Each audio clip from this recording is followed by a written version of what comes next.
Ginoong saksi, kanina po kasi habang nagkakaroon ng pagdinig, ako po'y laging iistorbo dahil tuwing may itatanong, mag-u-object, medyo magulo po eh. Pwede po bang sagutin po ninyo ako dahil noong pong February 5, ang sabi po dito ay insufficient po yung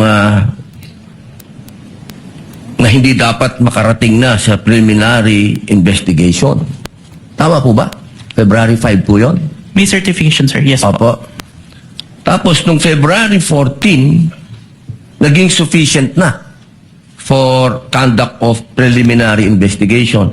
Nasagot po ba yung 7 na sinabi dito na para, ang sinasabi po kasi dito, nung February 5, merong 7 na kulang.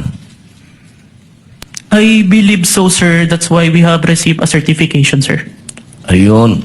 Kasi po, parang narinig ko kanina, hindi po naibigay yung original copy nung sinagawang interview kay Vice President Sara Duterte. Yung original po, na kopya, kung sino po yung nag-record. Wala po kayong affidavit? Meron po ba kayong affidavit na nakuha nyo? Yes, sir. Ako po yung ang inire-request po ng DOJ dyan is affidavit po nung nag-screen record, which is my affidavit, Your Honor. Meron po siyang affidavit? Ako, sir. Ako po yung nag-execute, sir. Hindi po yung mismong tao? Yes po. Ang hinihingi po kasi ni DOJ is kung sino yung nag-screen record through OBS, sir. Hindi po yung mismong tao? Yes, Your Honor. Kayo lang po yung nag-affidavit? Yes, Your Honor. Pero meron po kayong ng pagkakataon ba na nakausap niyo yung tao at nagbigay siya ng affidavit?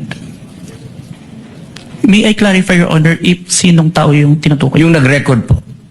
Ako po yung nag-record through OBS, sir. Hindi po. Yung mismong nag-record po kay Inday sa Vice President. Nakausap niyo po ba? Yung raw file po. Kasi napakahalaga po nun. Kasi doon po natin malalaman kung original ba o hindi. The video itself, sir, is publicly available. That's why I performed the recording, sir.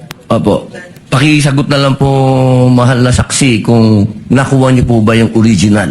Yung original, hindi po yung galing sa internet. The original, no, sir. Okay. Yun lamang po. Maraming salamat po. Thank you, Senator Judge Padilla.